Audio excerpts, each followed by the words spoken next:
जी बिस्मिल्लाहिर्रहमानिर्रहीम. A warm welcome to all my viewers and my students.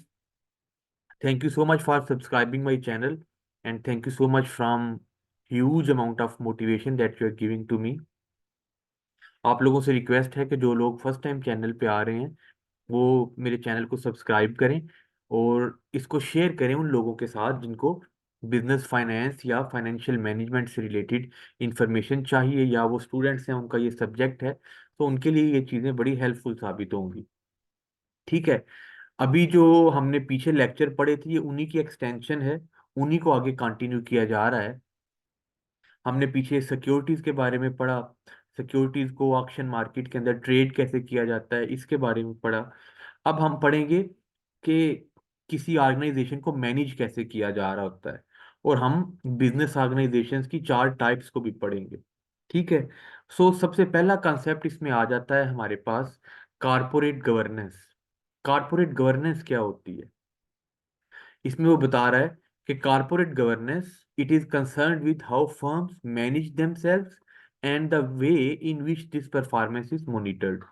कि किस तरह जो बड़ी बड़ी फर्म्स हैं वो किस तरह से अपने जो डेली मैटर्स हैं, ठीक है, सेल परचेज सिक्योरिटीज की लिस्टिंग करना, उनको बाय करना, बिड्स करना, शेयर होल्डर्स के साथ अपने शेयर्स को उनके साथ उनको शेयर्स देना, शेयर्स को सेल करना, बाय करना वगैरह, जो मैनेजमेंट एक्टिविटीज हैं वो किस तरह से मैनेज हो रही होती हैं और किस तरह से जो परफॉर्मेंस है वो मॉनिटर हो रही होती है.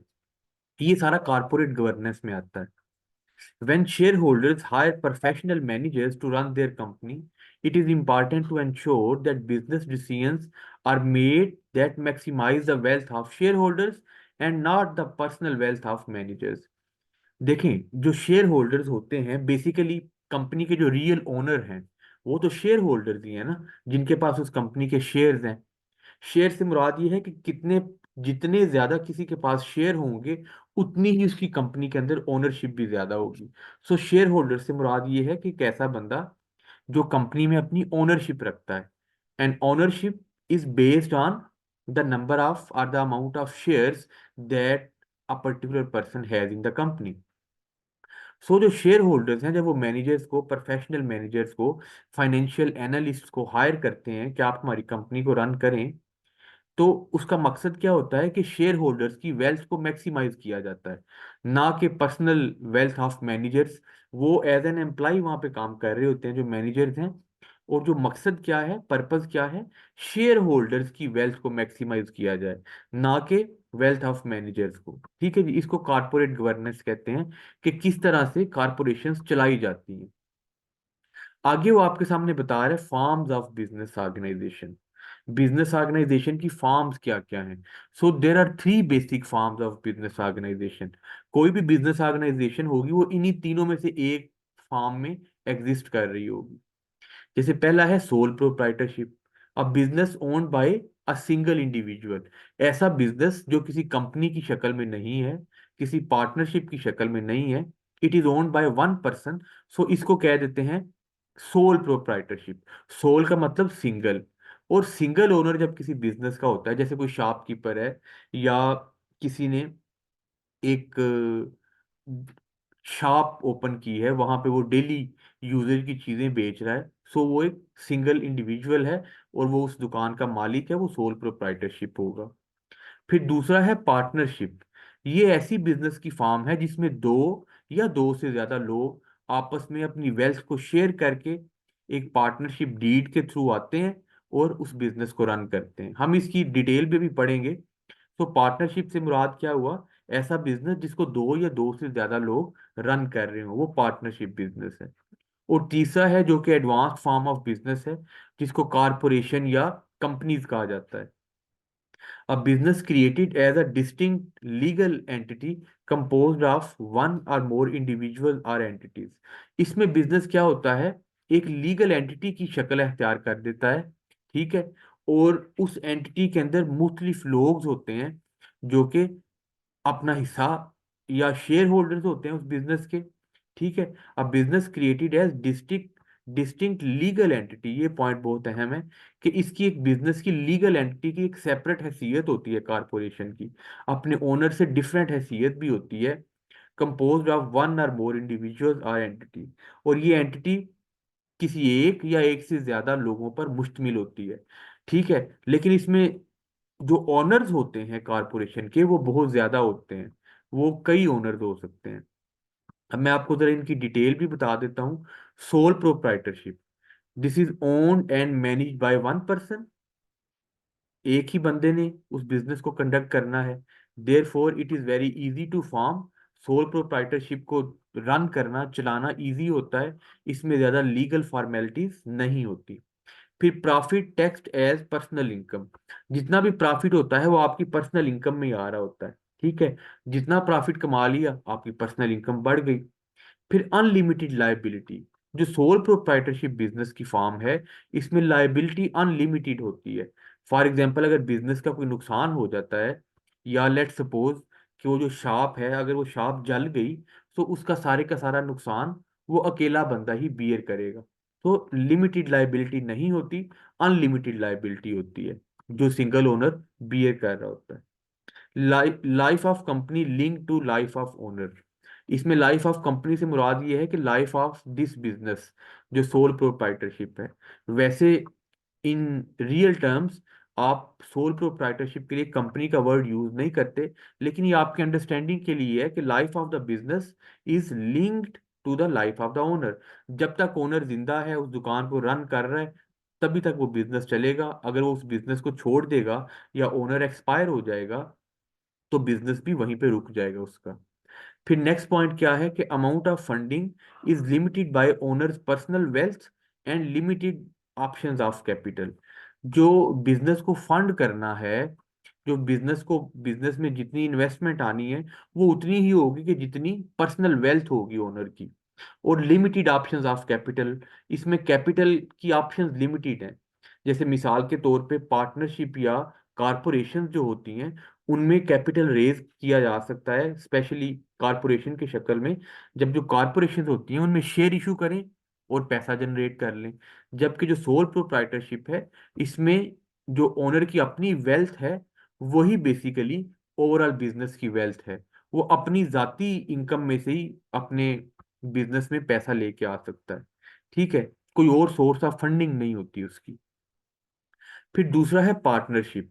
जैसे मैंने आपको पार्टनरशिप में हमने ऊपर देख लिया कि दो या दो से ज्यादा लोग मिलके एक बिजनेस को चला रहे होते हैं, उसको पार्टनरशिप कहा जाता है। ठीक है, और वो पार्टनरशिप एक डीड के तहत, कुछ रूल्स एंड रेगुलेशंस के तहत, वो दोनों या तीनों या चार लोग पार्टनरशिप में आके बिजनेस रन कर रहे होते हैं। Partnership is easy to form, इसको आसानी से बनाया जा सकता है। फिर रिक्वायर्स पार्टनरशिप एग्रीमेंट, इसमें एक एग्रीमेंट किया जाता है जिसमें दोनों लोग बताते हैं कि मेरी कितना हिस्सा है, या मेरी क्या 50-50 पार्टनरशिप है, या 60-40 पार्टनरशिप है, या 70-30% पार्टनरशिप है। वो पार्टनरशिप एग्रीमेंट में ये चीज लिखी जाती है। उसके बाद देखें जी, आगे क्या कह रहा है कि limited and unlimited partners. Partner जो है वो लिमिटेड भी हो सकते हैं या बहुत ज्यादा भी हो सकते हैं, कोई लिमिट नहीं है कि कितने पार्टनर्स होंगे। Partnership is terminated when a partner dies और leaves the firm. Partnership agreement के मुताबिक अगर कोई पार्टनर जो है वो फोत हो जाता है, वो एक्सपायर हो जाता है, या फर्म को छोड़ जाता है, सो पार्टनरशिप जो है ना वो टर्मिनेटेड हो जाती है, पार्टनरशिप खत्म हो जाती है। डिफिकल्ट टू रेज कैश, इसमें भी सोल प्रोप्राइटरशिप की तरह कैश को रेज करना डिफिकल्ट होता है। उतना ही कैश आ सकता है जितना पार्टनरशिप जो पार्टनर्स हैं, सॉरी, वो बियर कर रहे हूँ। पार्टनर्स की पर्सनल वेल्थ जो है, वो जितनी ज्यादा इन्वेस्ट करेंगे उतना ही कैश बिजनेस में आएगा, लेकिन it is difficult to raise cash. फिर profit taxed as personal income, इसमें भी जो प्रॉफिट होते हैं वो पार्टनर्स के दरमियान डिवाइड हो जाते हैं, जितने भी पार्टनर्स हैं, और उनकी पर्सनल इनकम बढ़ जाती है। Controlled by general partners, sometimes votes are required on major business decision. Basically जो इसको कंट्रोल किया जा रहा होता है इस बिजनेस को, वो जो जनरल पार्टनर्स होते हैं वही कंट्रोल कर रहे होते हैं।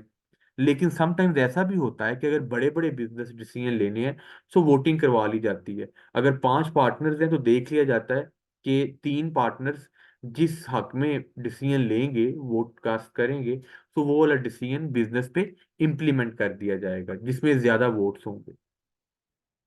तीसरी है कारपोरेशन। इसमें क्या है कि article and memorandum of incorporation require that is more complicated then other forms of business organisations. जो कॉरपोरेशन होती हैं ये प्रॉपर रूल्स एंड रेगुलेशन के तहत काम करती हैं।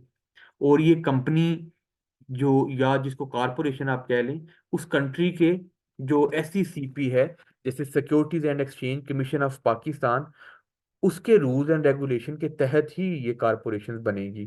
ठीक है, इनमें रूल्स रेगुलेशन बड़ी वाजे होती है और बड़ी जो है ना वो कॉम्प्लिकेटेड होती है as compare to sole proprietorship और पार्टनरशिप। फिर दूसरा है लिमिटेड लायबिलिटी। जैसे हमने सोल प्रोप्राइटरशिप में देखा था कि अनलिमिटेड लायबिलिटी होती है, जबकि पार्टनरशिप के केस में लायबिलिटी लिमिटेड होती है। और वो कितनी लिमिटेड होती है? जितने परसेंट जो ओनर्स का शेयर होता है।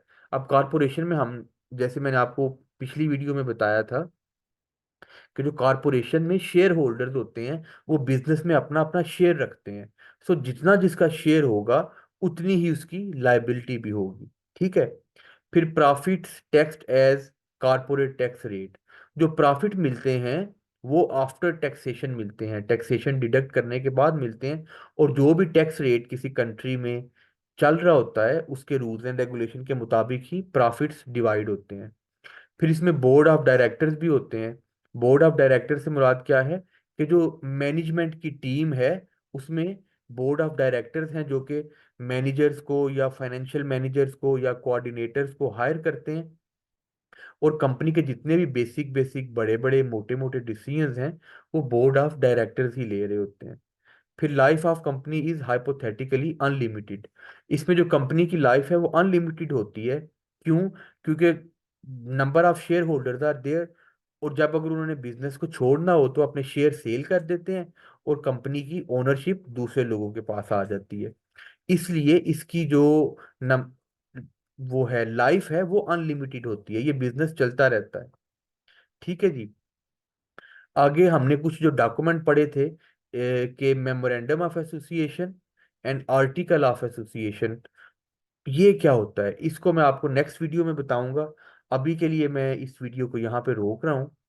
आप लोगों से ये रिक्वेस्ट है कि भाई चैनल को ज़्यादा से ज़्यादा सब्सक्राइब करें और इस चैनल से ज़्यादा फायदा लेने की कोशिश करें।